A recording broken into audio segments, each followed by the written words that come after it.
Copyright disclaimer under Section 107 of the Copyright Act 1976. Allowance is made for fair use for purposes such as criticism, comment, news reporting, scholarship, and research. Fair use is a use permitted by copyright statute that might otherwise be infringing.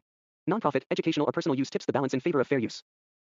Hi hello மக்களே, எல்லாருக்கும் வணக்கம் மக்களே. இப்போ நீங்கள் பார்த்துட்டு இருக்கிறது we politics TN channel, அரசியல் உண்மைகளை மட்டும் பேசுகிற சேனல். இப்போ வாங்க நம்ம இப்போ வீடியோக்குள்ளே போகலாம். இன்றைக்கி நம்ம பார்க்க போகிற வீடியோ என்ன அப்படின்னு பார்த்துக்கிட்டிங்கன்னா, இன்றைக்கி வேலூரில் தாவைக்க தலைமையில் பிரச்சாரம் நடந்திருக்குது. அந்த பிரச்சாரத்தில் ஃபர்ஸ்ட் ஆஃப் ஆல் எப்படி ஆரம்பிச்சிருக்கார் அப்படின்னா, விஜயண்ணன் அவர்கள் எங்கள் ஓட்டு எங்கள் உரிமை, எங்கள் ஓட்டுகளை யாரும் காசு கொடுத்தோ விளை வைத்தோ வாங்க முடியாது, எங்கள் ஓட்டு விசில் சின்னத்துக்கு மட்டும்தான் அப்படிங்கிற மாதிரி சொல்லி ஆரம்பிச்சிருக்கிறாரு.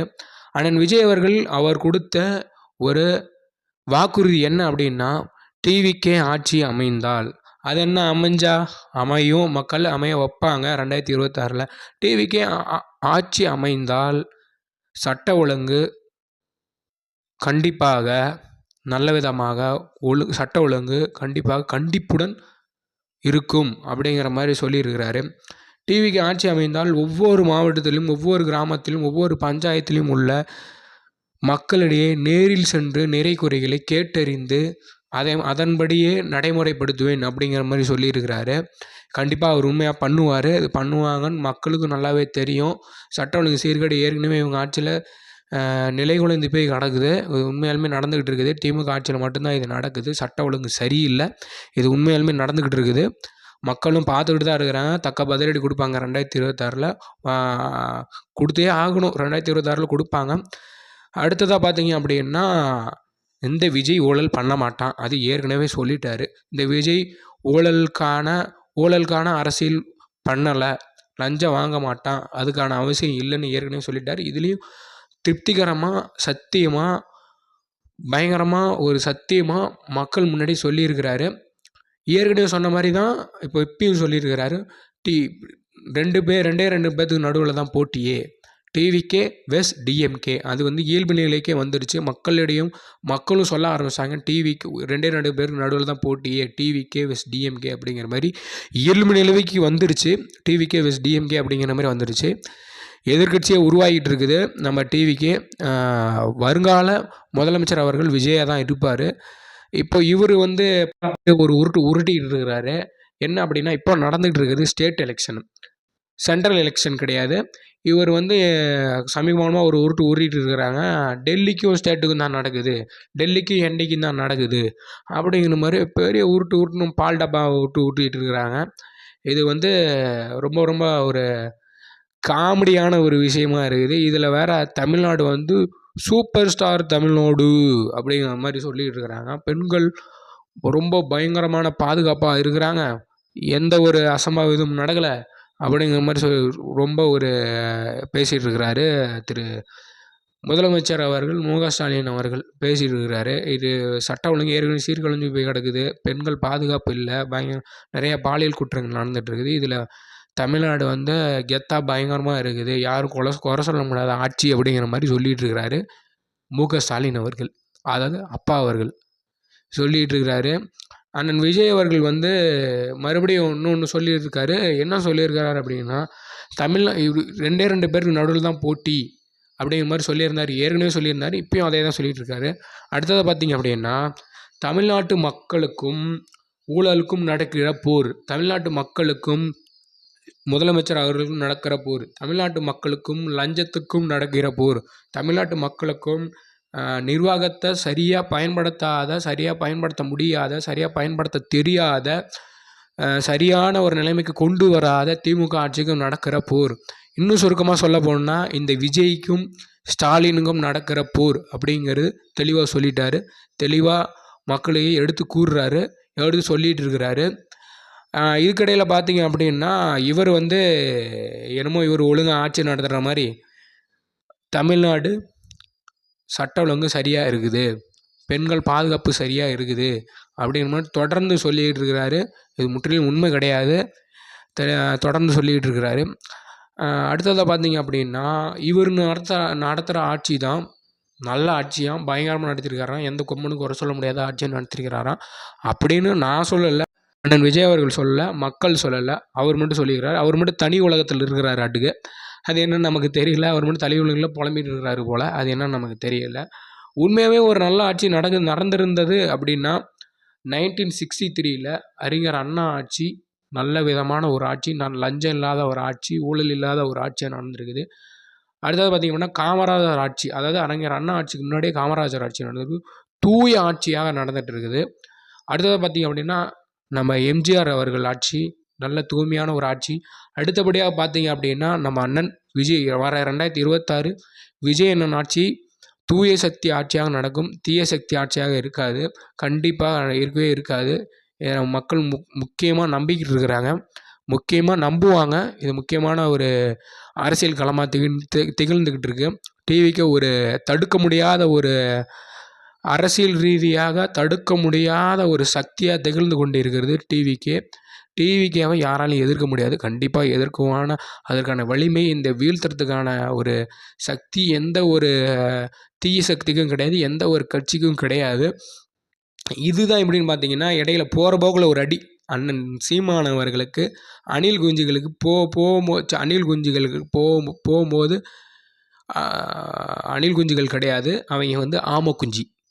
நம்மள தானே அணில் குஞ்சுன்னு சொல்லிகிட்டு இருந்தாங்க. அவங்க ஆமைக்குஞ்சு, ஆமைக்கறி திங்கிறவங்க, மாட்டுக்கறி திங்கிறவங்க, மாட்டுக்கறி தின்னுங்க உடம்பு சத்தாக இருக்கும் அப்படின்னு சொல்லிட்டு இருந்தவர் நம்ம திருச்சியில் ஒரு மாநாடு போட்டிருக்காரு. நேற்றோ முந்தின நாளோ, அது நமக்கு சரியாக தெரில, அவரை நம்ம பார்க்கல. முன்னாள் போட்டிருக்காரு. அவரை போகிற போக்கில் சரியான ஒரு அடி. நம்ம சீரியஸாக பேசிகிட்ருக்கோம், இடையில காமெடியாக பேசிகிட்டு இருக்காங்க அப்படிங்கிற மாதிரி விமர்சனம் பண்ணியிருக்காரு திரு சீமான் அவர்கள். இது யாருக்கு புரியுதோ புரியலையோ, யாருக்கு புரியணுமோ அவங்களுக்கு புரிய வேண்டியவங்களுக்கு புரியும் அப்படிங்கிறது நானும் நினைக்கிறேன். அண்ணன் விஜய் அவர்களும் சொல்லிட்டாரு. போகிற போக்கில் சீமான் அண்ணனுக்கு ஒரு அடி, போகிற போக்கில் தேமுதிகவுக்கும் ஒரு அடி. அது என்ன சொல்லியிருந்தாரு, ஒரு குட்டி ஸ்டோரி ஒன்று சொல்லியிருந்தார்.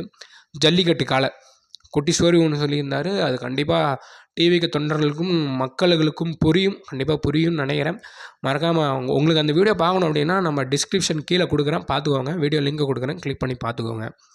அடுத்ததாக பார்த்தீங்க அப்படின்னா இப்போ உள்ள கரண்ட்டு பிரச்சனை, நம்ம கரண்ட்டு பிரச்சனைக்கே வருவோம்.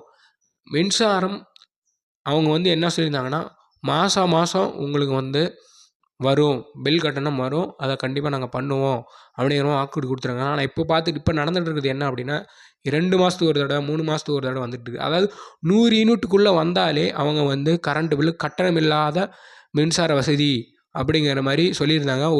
ஒரு மாதத்துக்கு ஒரு தடவை நாங்கள் ரீடிங் எடுப்போம் அப்படிங்கிற மாதிரி சொல்லியிருந்தாங்க. ஆனால் இவங்க பண்ணுறது மாடல் கரப்ஷன் மாதிரி இருக்குது. 2 மாதத்துக்கு ஒரு தடவை பண்ணிட்டுருக்கிறேன். ஆனால் அவங்க சொன்னது என்ன அப்படின்னா, 1 மாதத்துக்கு ஒரு தடவை கரண்ட் பில் சார்ஜ் எடுப்போம். அதாவது 100 யூனிட்டுக்குள்ளே வந்தாலும் நம்ம கரண்ட் பில் கட்ட தேவையில்ல. ஆனால் இவங்க கரப்ஷன் பண்ணுறாங்க, மின்சாரத்தில் கூட கரப்ஷன் பண்ணுறாங்க அப்படிங்கிறது தெரிய வருது.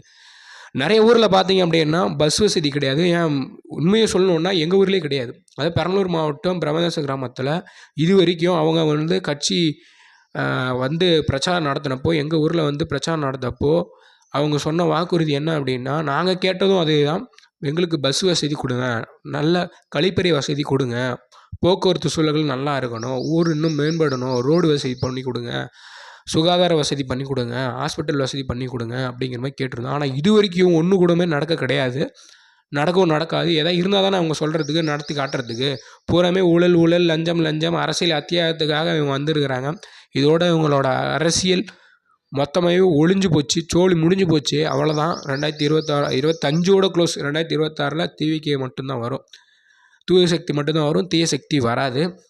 அடுத்ததாக பார்த்தீங்கன்னா மலையடி வாரத்தில் மலையடி கிராமங்களில் ஒரு பஸ் வசதி கிடையாது. மாணவர்கள் ஏறி போகிறதுக்கு, ஒரு அவசர காலத்துக்கு, ஒரு ஹாஸ்பிட்டல் பிரசவ காலத்தில் கூட ஒரு பெண்களை ஏற்றிட்டு போகிற சூழலுக்கு கூட பஸ் வசதி கிடையாது, படிக்கிற வசதி கிடையாது, எதுவுமே சட்ட ஒழுங்கு சரி கிடையாது, பெண்கள் பாதுகாப்பின்மை இல்லை. அப்புறம் பார்த்திங்கன்னா பாலியல் குற்றங்கள் நிறைய நடந்துகிட்டு இருக்குது, ரேப் கேஸ் நடந்துகிட்டு இருக்குது, நிறைய வெட்டி கொன்னுகிட்டு இருக்கிறாங்க, கஞ்சாவுக்கு நிறைய பேர் அடிக்ட் ஆகிட்டு இருக்கிறாங்க, ட்ரக்ஸுக்கு அடிக்ட் ஆகிட்டு இருக்காங்க, போதைப் பொருளுக்கு நிறைய பேர் அடிக்ட் ஆகிட்டு இருக்காங்க. இதெல்லாம் நடந்துக்கிட்டு இருக்குது, சட்ட ஒழுங்கு சரியில்லை, இதெல்லாம் நடந்துக்கிட்டு இருக்குது.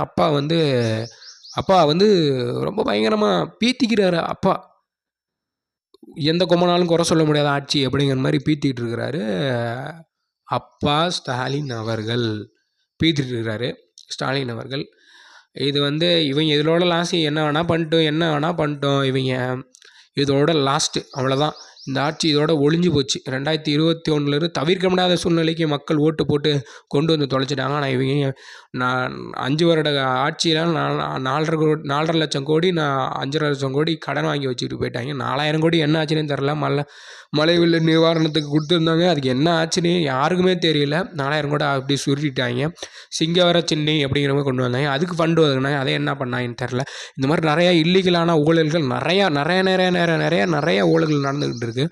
அடுத்தபடாக பார்த்திங்க அப்படின்னா டிவிக்கு ஆட்சி வந்துச்சா என்னென்ன வாக்குறுதி கொடுப்பாங்கிறத ஃபஸ்ட்டு ஒரு விஷயம் சொன்னேன். அடுத்ததாக பார்த்திங்க அப்படின்னா இந்த பள்ளி மாணவ மாணவிகள், கல்லூரி மாணவ மாணவிகள் அவங்க அரசு சார்ந்த ஒரு கோச்சிங் சென்டருக்கு போய் படிக்கிறவங்க, அரசு ஊழியர்களுக்கான படிப்புகள் படிக்கிறவங்க காசு கட்டணம் இல்லாமல் படிக்காமல் நல்ல ஒரு மேம்பாட்டு பயிற்சி கூடங்களோட கட்டணமில்லா கேட் எக்ஸாமு, கல்லூரி மாணவர்களுக்கு CAT exam, NEET exam, JEE இந்த மாதிரி எக்ஸாம்களுக்கு உயர்தர கல்வியை நாங்கள் கொண்டு வந்து கொடுப்போம் அப்படிங்கிற மாதிரி சொல்லியிருக்கிறாரு விஜய் அவர்கள். சட்ட ஒழுங்கு சரியாக இருக்கும், பெண்கள் பாதுகாப்பு சரியாக இருக்கும் அப்படிங்கிற மாதிரி சொல்லியிருக்காரு. இன்னும் நிறைய விஷயம் சொல்லியிருக்காரு. மறக்காமல் நம்ம வீடியோ கீழே டிஸ்கிரிப்ஷனில் கொடுத்துருக்கோம், கண்டிப்பாக கிளிக் பண்ணி பாருங்கள். அப்படின்னா அண்ணன் விஜய் அவர்கள் என்னென்ன வாக்குறுதி, என்னென்ன செய்ய போகிற விஷயத்தை மட்டும்தான் கொடுத்துருக்காரு வாக்குறுதி. இதோட நம்ம வீடியோ முடிச்சுக்கலாம். அண்ணன் விஜய் அவர்கள் நம்ம கண்டிப்பாக 2026 அரியணையில் ஏற்றுறோம். கண்டிப்பாக மக்கள் ஏற்றுவாங்க. எல்லோரும் மறக்காமல் விசில் சின்னத்துக்கு வாக்களிச்சிருங்க. எல்லோரும் விசில் சின்னம் தான் வாக்களிப்பாங்க. நம்ம வேலூர்லேயே நிறைய விஷயங்கள் நடந்தது. மக்களோட அன்புகள் அவ்வளோ அலைப்புரியாத ஒரு கூட்டங்கள் நிறைய வந்தது. காசு கொடுக்காமல் வந்தது. முக்கியமாக சொல்லணுன்னா எல்லாம் இந்த டிஎம்கே ஏடிஎம்கே மாதிரி காசு கொடுக்காமல் வந்த ஒரு கூட்டம், விஜய் அண்ணனுக்காக வந்த கூட்டம் அப்படிங்கிறத நான் உண்மையாக அந்த இடத்துல தெரிஞ்சுக்கிறேன் மக்களே. இது உண்மையாலுமே நடந்துகிட்டு இருக்கிற ஒரு உண்மையான ஒரு கள நிலவரம். இப்போ தான் களம் சூடு பிடிக்க ஆரம்பிச்சிருக்கு. எவ்வளோ தான் எஸ்ஓபி போட்டாலும், எவ்வளோ தான் அண்ணன் விஜய் அவர்களை ஒடுக்கி வச்சாலும், எவ்வளோ தான் அவர் முன்னாடி வெளியே வருவார், கரெக்டாக பேச வேண்டிய இடத்துல பேசுவார். கண்டிப்பாக நம்ம 2026 விஜய் அண்ணன் அவர்களை கண்டிப்பாக அவர்களுக்கு ஓட்டு போட்டு விஜய் அண்ணன் அவர்களை தேர்ந்தெடுக்கிறோம். மக்களே மறக்காமல் விசில் சின்னத்துக்கு வாக்களிச்சிருங்க. அப்போனா இந்த விடியாத ஆட்சியில், திராவிட மாத ஆட்சியிலிருந்து தமிழ்நாட்டை மீட்டெடுக்க முடியும். நல்ல ஒரு வருங்காலத்தை கொண்டு வர முடியும். வருங்கால சந்ததிகளுக்கு நிறையா வருங்கால வேலைவாய்ப்புகளை தேடித்தர முடியும். நல்ல நல்ல விஷயங்களை கொடுக்க முடியும். டிவிக்கு ஓட்டு போடுங்க. மறக்காமல் விசில் சின்னத்தில் வாக்களிங்க. அண்ணன் விஜய் அவர்களுக்கு ஓட்டு அளிக்குமாறு தங்களை தாழ்மையுடன் கோட்டிக்கிறோம். நானுமே எங்கள் ஊரில் எல்லாருமே விஜய் அண்ணனுக்கு ஓட்டு போடுங்க நாங்களும் கேட்டுட்ருக்கோம். நீங்கள் கண்டிப்பாக ஓட்டு போடுங்க நம்புகிறோம். மக்களை நம்பி தான் நாங்கள் இருக்கோம். மக்களை சந்தித்து தான் எல்லா இடத்துலையும் பேசுகிறோம். எல்லா இடத்துலையும் மக்களுக்கு நாங்கள் கொள்கை புரி வைக்கிறோம். பிறப்புக்கும் எல்லா உயிருக்குங்கிறது தான் எங்களோட கொள்கையும். அதில் எல்லாமே அடங்கிடுது. இந்த மத அரசியலோ, இந்த மற்றவங்களை புண்படுத்தி பேசுகிறதோ, இல்லை அவன் மேலே நீ கீழே அப்படிங்கிறதெல்லாம் கிடையவே கிடையாது. பிறப்புக்கும் எல்லா உயிருக்கும்னாவே அதிலே முடிஞ்சு போச்சு. ப்ரைஸ் த லார்ட்.